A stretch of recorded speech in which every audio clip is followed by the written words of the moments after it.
Welcome to Recap Hub, your go-to channel for film summaries. Today, we have an exciting recap of a thrilling movie for you. Get ready to dive into the world of Ushio and Tora episodes 16 and 17. This action-packed adventure will keep you on the edge of your seat from start to finish. So grab some popcorn, sit back, and let's recap the story of Ushio and Tora. In the final moments, Satoru leaped off the edge, prompting Ushio to swiftly deploy the beast's spear, rescuing Satoru from the perilous fall.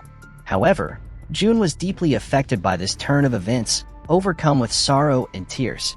Witnessing the emotional scene, Ushio, concerned, turned to Nagari and inquired about the number of times a person can console someone from crying throughout their life. Nagari, taken aback, revealed Ushio's decision to enter Satoru to prevent his impending demise.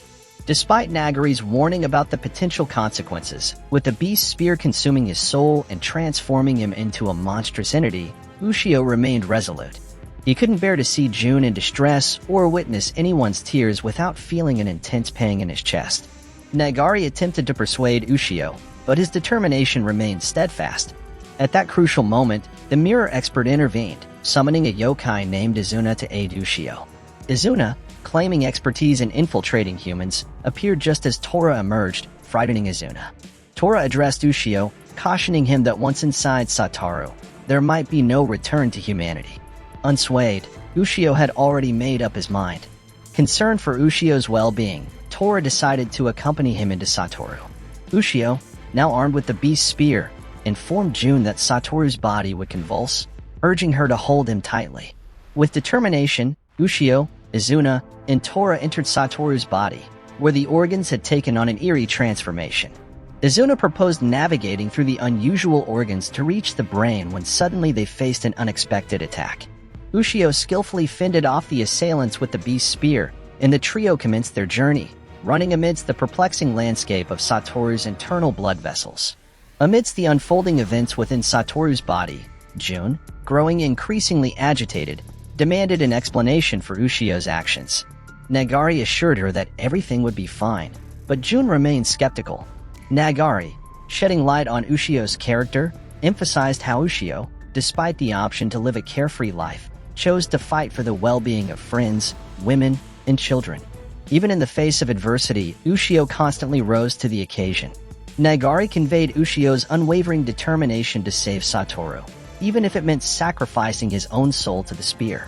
As Ushio, Tora, and Izuna ventured further, encountering a yokai, Tora utilized his lightning power, and Ushio swiftly dispatched the creature with the beast's spear. However, a sudden transformation in Ushio's arm caught Tora's attention, signaling that Ushio was beginning to change into a monster. Undeterred, Ushio pressed on, delving deeper into Satoru's body, with Tora and Izuna following suit. Running along the spinal cord, they faced numerous enemies.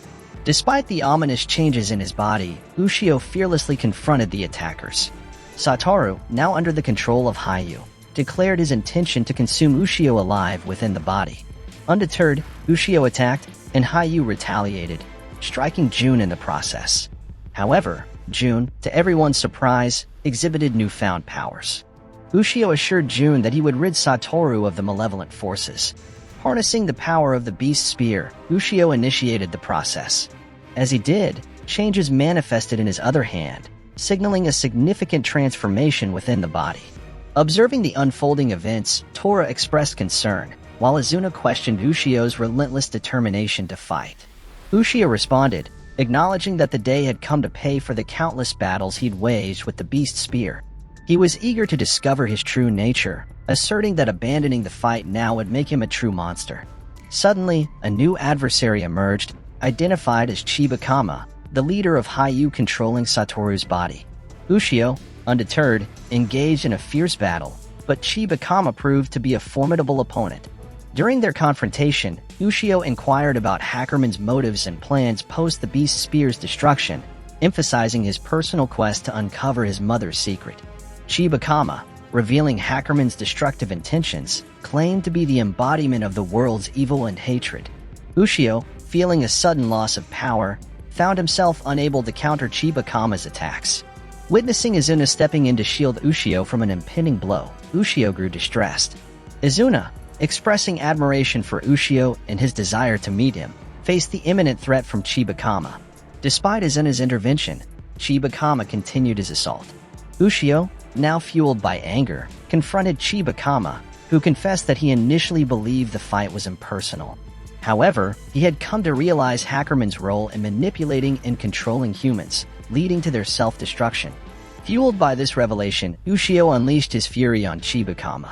Chibakama's power, Izuna informed Tora of a potential strategy to defeat him. Tora then directed June on how to save Ushio within Satoru's body. Tora explained that June possessed the unique ability to strike down monsters and advised her to concentrate her power and direct it into Satoru's eyes. Convinced that June held the key to their plan, Tora instructed Ushio to lure Chibakama to the optimal location for spiritual energy to enter. As Ushio and Tora descended into Satoru's eye, Chibakama caught on to their plan, realizing June's intention to use her power against him. Izuna intervened, holding Chibakama in place for June's strike. Witnessing June's prowess, Ushio, driven by the desire to save Izuna, impulsively wielded the beast spear. Tora, cautious of June's potential intervention, restrained Ushio. In a burst of power, June unleashed her abilities, synchronizing with Ushio's attack.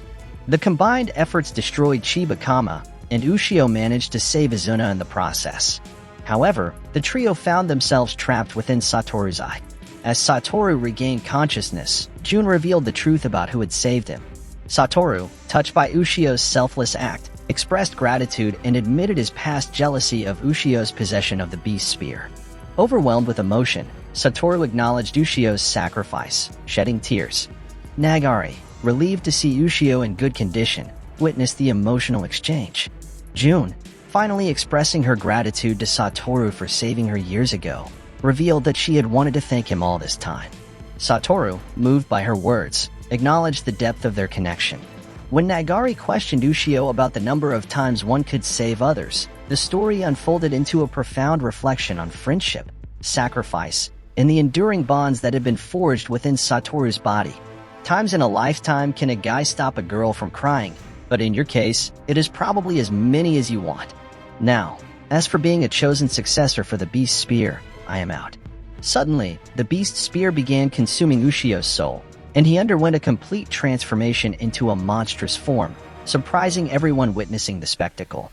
Meanwhile, within the sect, discussions about Ushio were taking place. A woman arrived, revealed to be the founder of the sect, and the head acknowledged her presence. The founder conveyed the alarming news that Ushio was undergoing a transformation into a monster, eliciting concern from those present. Ushio, in his altered state, even attacked Tora, causing further distress. Tora, bewildered by Ushio's actions, implored him to recognize his identity. The head, addressing the founder, expressed worry, stating that no man turned into a beast had ever returned to humanity.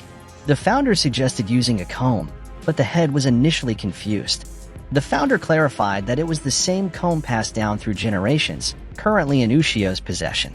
Realizing the gravity of the situation, the head understood and sought guidance from the founder.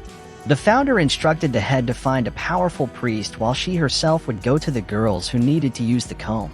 As the head remarked on the founder's elusive appearances, she hinted at future conversations before disappearing.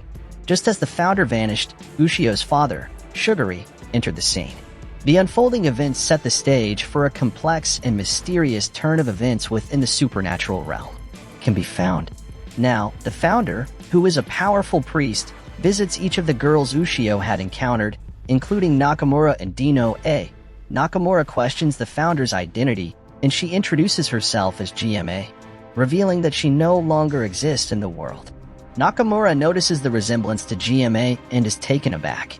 GMA discloses Ushio's perilous situation, his body and soul overtaken by the beast spear, transforming him into a true monster.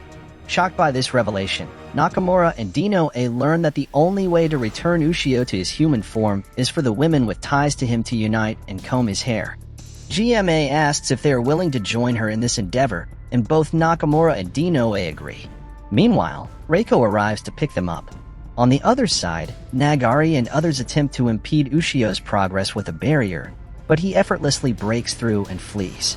Nagari and Satoru proceed somewhere, and when questioned by Satoru, Nagari discloses Ushio's plan to visit his grandfather's house in Asatakawa. Tora and Izuna accompany them. At the airport, Saya arrives simultaneously with Hayama. Shigeru, Ushio's father, greets them, and the other three girls also join. Shigeru appeals for their help in saving Ushio, and everyone agrees to assist. Meanwhile, the man from China, searching for the monster, is present. Nagari and the others reach the temple where Hinawa had previously visited, discovering a cave where the wielder of the beast spear can be found. The stage is set for a collaborative effort to save Ushio, as various characters converge on their common goal: him. That's why Ushio is undoubtedly heading towards the cave, as only those who enter and emerge alive can be considered the rightful wielder of the spear. However, Ushio is losing control, uncontrollably slaying all the yokai in his path. Despite his soul's desire to halt the bloodshed, his body persists in the onslaught, threatening both innocent humans and yokai alike. In a moment of concern, Ushio saves a lady from his own body's assault, realizing that it is on a rampage to eliminate both humans and yokai. His body adopts the name Kamui Koten, and simultaneously, Hakumen commands his Haiyu group to eliminate Ushio and the beast spear. A large group of yokai follows Ushio with the intent to kill him. Amidst this chaos, Ushio encounters a man who angrily creates beast spears and, in doing so, uses fire. The man declares that, like others before him, Ushio's soul will be devoured by the beast spear, turning him into a monster. Shocked by this revelation, Ushio questions the man about his identity and the reason for his hatred towards Hakumen. The man, filled with anger, states that he doesn't remember the specifics but that the event occurred 2,000 years ago. Meanwhile, a gathering takes place on a bridge in Kamui Koten, where Shigeru announces the time has come to execute the secret degree of the Quame sect, to protect the beast spear. The goal is to return Ushio's soul to him and determine if he truly deserves to be the successor. Witnessing the approaching Haiyu group, Shigeru warns that Ushio is currently incapable of putting up a decent fight. They understand that if Haiyu reaches him, they will destroy him. The stage is set for a complex and intense confrontation to unfold towards us, and we have to create barriers on the mountains in each direction to prevent him and the beast spear from escaping. Following this, Satoru, Nagari, and the others depart, while Shigeru instructs Jun and Hinawa to protect the remaining girls. Shigeru addresses the girls, emphasizing that they are the ones who can potentially save Ushio now that he has transformed into a monster. He urges Tor to retrieve the comb, signaling its significance in the process. Before leaving, Shigeru advises the girls to run if they sense danger, but to try and save Ushio if there's even a slim chance. Tora and Izuna locate Ushio, who continues running relentlessly. Izuna goes to retrieve the comb from Ushio's pocket, facing resistance as Ushio's hair entangles her. Meanwhile, Inoue and the other girls discuss Ushio, and Nakamura, seemingly indifferent, claims not to care. Hayama reacts strongly, expressing frustration at Nakamura's lack of understanding and empathy for Ushio's situation. Inoue intervenes, stating that Nakamura has no right to criticize Ushio without knowing the full story. Nakamura becomes emotional, explaining that she wanted to know what was happening, but Ushio left without a word and transformed into a monster without sharing anything. Shigeru and the others establish a barrier to halt Haiyu's advance. Tora informs the girls that Ushio is approaching, setting the stage for a crucial and potentially life-altering encounter. Previous episodes to catch up on the story. In the current episode, the intense situation unfolds as Ushio, transformed into a monster, continues his rampage. The group, including Izuna with the comb, spots Ushio. Reiko decides to take the initiative, and Tora warns her to be cautious. Reiko, expressing gratitude for Ushio saving her life, attempts to comb his hair, stating that it might help change him. As Ushio attacks Saya and Hayama, Nakamura intervenes and shields them. Tora tries to restrain Ushio, urging the others to comb his hair. However, Ushio resists and escapes. Hinawa's barrier momentarily stops him, but it proves challenging to maintain. Saya, being from the white-haired women clan, enters Hinawa's barrier and successfully combs Ushio's hair. Inadi follows suit, but Ushio destroys the barrier. Spotting the comb, Ushio is drawn to it, but Tora intervenes with his lightning power, causing a bridge to collapse.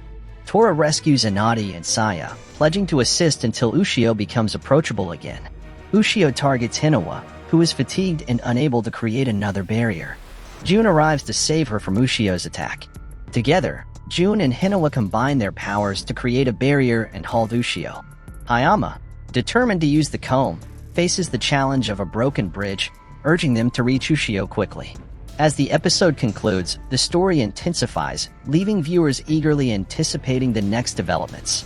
The end. Thank you for watching the video. Wait for the next videos from your channel.